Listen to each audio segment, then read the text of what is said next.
လူဆိုတာကြာပေါင်းမှအကြောင်းသိတယ်ကြာပေါင်းကြည့်မှသူ့ရဲ့ကိုယ်ချင်းတရားတွေကိုကိုယ်သိနိုင်တယ်လို့ဆိုမသိနိုင်ဘူးတဲ့ဒါကြောင့်လူလောကတွေကနေခွာရှောင်ပြီးတော့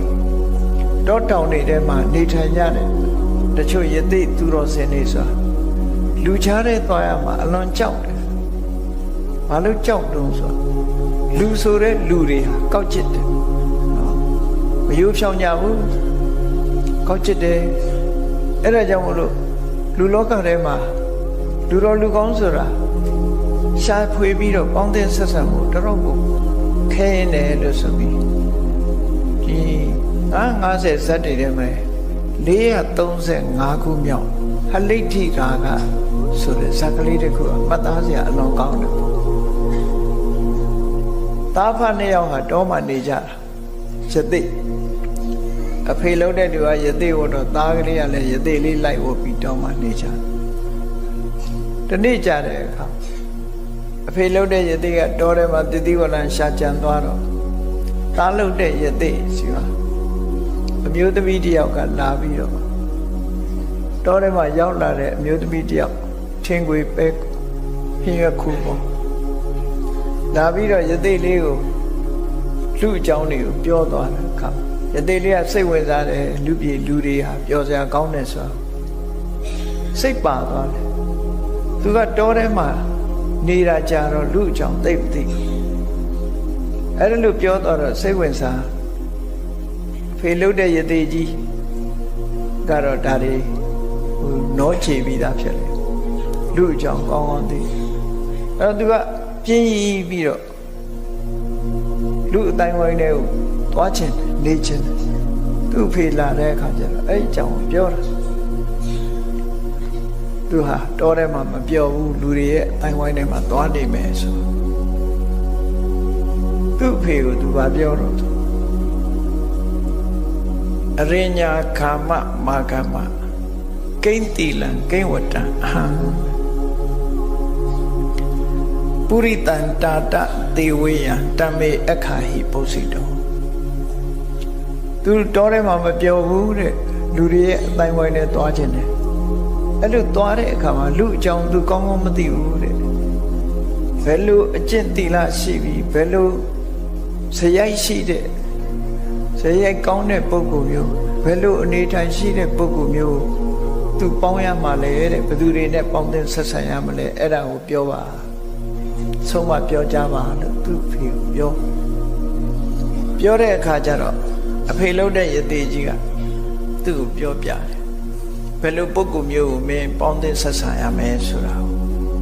လောကလူတွေထဲမှာလူမျိုးမျိုးရှိတယ်အဲ့ထဲမှာယောတိဝိတ္တတယေတာတဝိတ္တသင်္စခမေယစေတုတ်တုတိစတိတိခိစတံပဇေဟိဣတောပတောမင်းရွာထဲရောက်သွားမယ်လူတွေအတိုင်းဝိုင်းထဲရောက်သွားမယ်ဆိုရင်မင်းကိုခင်တဲ့လူရှိလိမ့်မယ်တဲ့မင်းနဲ့ချစ်ကြောင်းဝင်တဲ့ပုဂ္ဂိုလ်ရှိလိမ့်မယ်မင်းကိုခင်မင်တဲ့ပုဂ္ဂိုလ်ရှိလိမ့်မယ်ခင်မင်မှုကိုပြတဲ့ပုဂ္ဂိုလ်မေတ္တာပြတဲ့ပုဂ္ဂိုလ်တွေ့လိမ့်မယ်မေတ္တာလည်းပြတယ်မင်းပေါ်မှာလည်းသီးခံခြင်းခွင့်လွှတ်ခြင်းတွေနဲ့လည်းပြည့်စုံတယ်မင်းပြောတဲ့စကားကိုလည်းပဲနားဆိုင်ပြီးတော့ထောင်းတယ်မင်းကိုလူလူလားလားဆက်ဆက်မင်းရဲ့မှားယွင်းချွတ်ကျော်မှုတွေမင်းရဲ့အပြုအမူတွေကိုလည်းသူကသဲကြီးခံတတ်လိမ့်မယ်အလွန်သဲကြီးခံလိမ့်မယ်မင်းပေါ်မှာခင်မင်နာဟာသဘောရိုးနဲ့ခင်မင်ပြီးတော့တကယ်ကိုအနန္တခံတဲ့ပုဂ္ဂိုလ်အဲ့ဒီပုဂ္ဂိုလ်မျိုးကိုရွေးပြီးတော့မင်းပေါင်းတဲ့ဆက်ဆံဒါဒီတစ်ခုသူကမှားတယ်မင်းပေါ်မှာပွင့်ပွင့်လင်းလင်းနဲ့ဆက်ဆံနေမင်းပြောတဲ့စကားစိတ်ထဲနှလုံးထဲကနေဟန်ဆောင်ပန်းဆောင်မဟုတ်ပဲနဲ့တကယ်ကိုစိတ်ထဲကနှလုံးထဲကနေပြီးတော့စိတ်ပါလက်ပါနားထောင်တယ်ဒီခံခွင့်လွှတ်မှုတွေရှိတယ်စိတ်သဘောထားတွေမပြောင်းဘူးအဲ့ဒီလိုပုဂ္ဂိုလ်မျိုးကိုမင်းရွေးချယ်ပေါင်းရမယ်လူတွေထဲမှာနောက်တစ်ခုမင်းရွေးချယ်ရမှာနောက်တစ်ခုသူ့ကိုရွေးချယ်ရမှာယ ယတကာယေနဝါစာယမနတ္တာတနတ္ထိထုက္ကတံလူတယောက်ကိုကြည်လိုက်တဲ့မဟုတ်တာမလုပ်ဘူးကိုရီလေးယောက်သူလုံနေတဲ့အလုပ်တွေဟာမကောင်းတဲ့အလုပ်တွေသူများကိုထိခိုက်တဲ့အလုပ်တွေသူမလုပ်ဘူးနှုတ်ကပြောတဲ့အခါမှာလည်းပဲမကောင်းတဲ့အပြောတွေသူဘယ်တော့မှမပြောဘူးလိမ်ပြောတာတို့တစ်ဖက်သားတွေခုံတိုက်အောင်ပြောခုံကွဲကုံအောင်ပြောတာတို့ဆဲရီတိုင်းထွားတာတို့အကျိုးမဲ့စကားတွေပြောတာအဲ့ဒါလို့နှုတ်နဲ့လည်းမကောင်းတာတွေသူမလုပ်ဘူးတဲ့စိတ်ဓာတ်ကလည်းဖြူစင်တန်ရှင်းတယ်မကောင်းတာတွေမလုပ်ဘူးအဲ့ဒီလိုပုဂ္ဂိုလ်မျိုးဟာမဟုတ်တာမလုပ်ဘူးမဟုတ်တာမပြောဘူး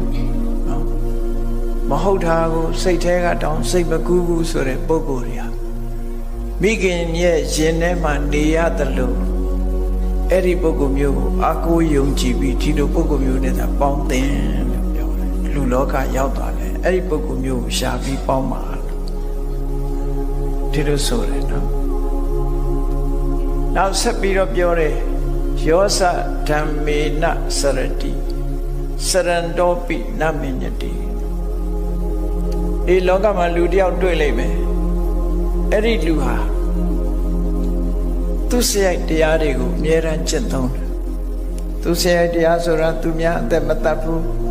သူများဥစ္စာကိုမတရားမယူဘူးရိုးသားတယ်ဖြောင့်မတ်တယ်သူတော်ဘာခုံသိက္ခာကြမယ်ကာမကိစ္စတွေမလုပ်ဘူးသူများကိုလိမ်လည်လှည့်စားပြီးတော့မပြောဘူးတူနဲ့တူမတက်အောင်မလုပ်ဘူးကြမ်းတမ်းရိုင်းပြတဲ့စကားမျိုးတွေကိုမသုံးဘူးအကျိုးမရှိတဲ့စကားတွေတရားလက်လွတ်စကားတွေကိုမပြောဘူးသူများပစ္စည်းကိုကိုယ်ပစ္စည်းလုံးလို့မှုဆိုရင်လောဘနဲ့မတွေးဘူး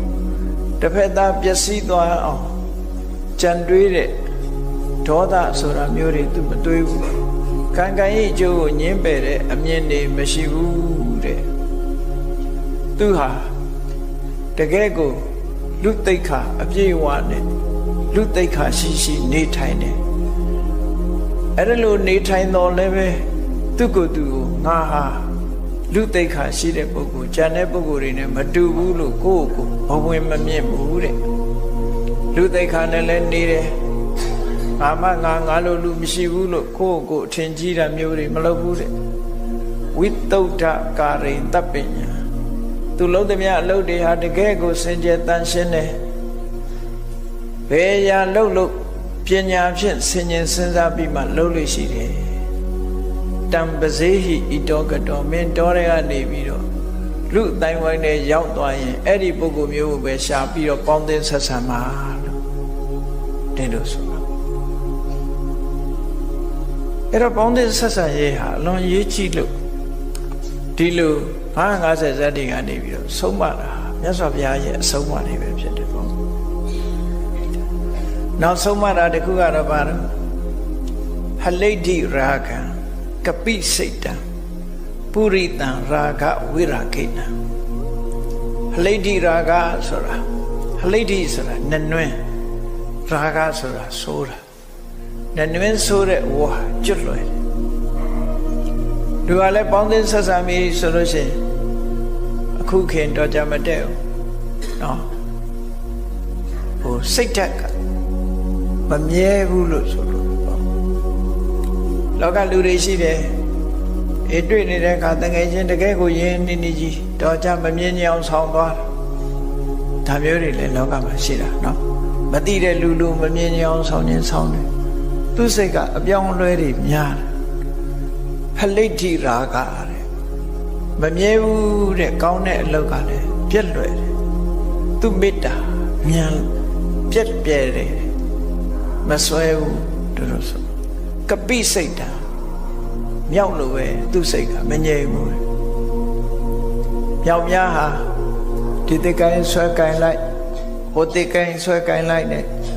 မြောက်ဟာငြိမ်ငြိမ်နေတယ်လို့ရှိမှမရှိဘူးလှုပ်နေတာအဲ့ဒါလိုပဲလူရဲ့စိတ်ဟာကပိစိတ်တာမြောက်လို့စိတ်မျိုးနဲ့စိတ်အပြောင်းအလဲမြန်တဲ့ပုဂ္ဂိုလ်မျိုးမင်းမပေါင်းနဲ့